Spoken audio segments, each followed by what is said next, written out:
So, Anna, how old are you? I'm now 17 years old. And tell me about your childhood cancer experience. I was diagnosed November 22nd, 2005, and I was just 5 years old, and I was diagnosed with ALL leukemia.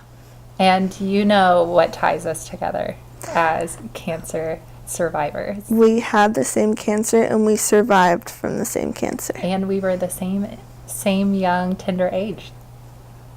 Yep. Well, I think something else that's so unique about us is, I guess, a few things that people may not know. We were treated at the same facilities. We Same had doctors. the same doctors.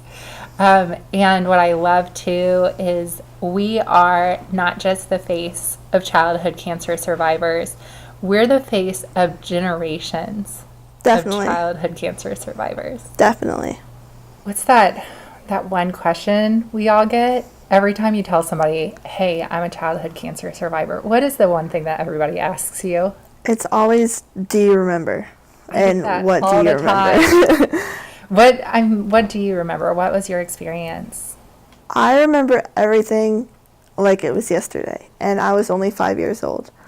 I remember what color the room was, my doctors, what they looked like, treatment I went through, my stuffed animal I got for Christmas, literally everything. I can tell you, your mom cried. You might not have seen her. I know You she might not definitely have seen cried. her, but she definitely cried. I would have to say one of the most amazing things that we get to do as survivors is meet other survivors. And I can tell you one of the joys that I've had doing this work is meeting you. And I know that, I mean, I know you as another survivor, and I'm so thankful for your life. And I know that your mom probably just prayed every day and hurt a lot.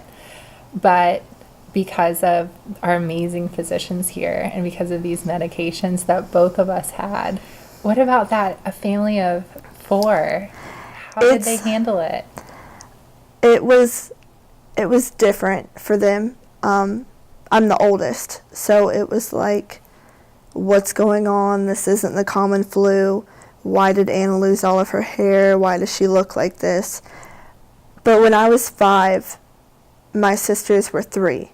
So it was definitely confusing for them because they were just learning how to walk and talk and actually like start developing everything now. And then at the time they had to develop like, oh, my sister just got diagnosed with cancer. And so it was definitely confusing. My mom had my brother later, so he wasn't even a thought when I was diagnosed, but definitely it was different going into 2nd grade and realizing like you can't go run on the playground because you don't feel good, and people don't want to play with you because you don't have hair and they don't know why. Mm-hmm. And it was definitely tough, but my amazing nurses and Jolly came in and we had a big meeting with all of the classes, and they said, this is kind of what's up. Like, this is cancer. This is how it works. It's not fun. This is why she gets to lay down and nap when you guys have to do math because she's not feeling good. And after that time, it was like everything changed. It was like, oh, we want to play with you. Like, we want you on our team. Like, it was definitely a big eye-opener. Like, oh, like, thank you so much for coming in. Like, now people want to play with me. And They were more inclusive. Yeah. They wrapped their arms around Yeah. you. I think what we're seeing now is these aren't statistics. These aren't survival rates in the sense that it's a scary term that we're using. They're proof of life. They are kids getting through this. Mm-hmm. And they're kids, imagine not losing your hair. Yeah. They're kids with less severe side effects, with not as high of a chance of other illnesses Mm-hmm. creeping into their tiny bodies. I mean, we're dealing with drugs that suppress your immune system Mm-hmm. and try to take, the bad out, and sometimes they have to take the good out at the same time. But the more money we get into this research, the less good has to go out with the bad. Definitely. And it's amazing to see. And it's amazing to be a part of that. Yeah.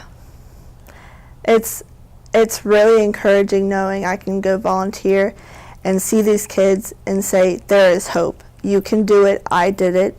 He did it. And not just you're going to survive, but you're going to thrive. Exactly. You're going to have a story.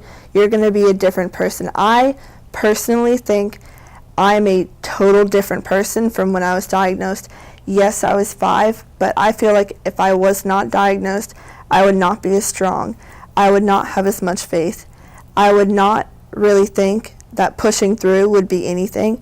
But nowadays, even in school, I'm like, tomorrow's a test, push through, have faith, stay encouraged, like you can do it. Like You're a fighter. Exactly.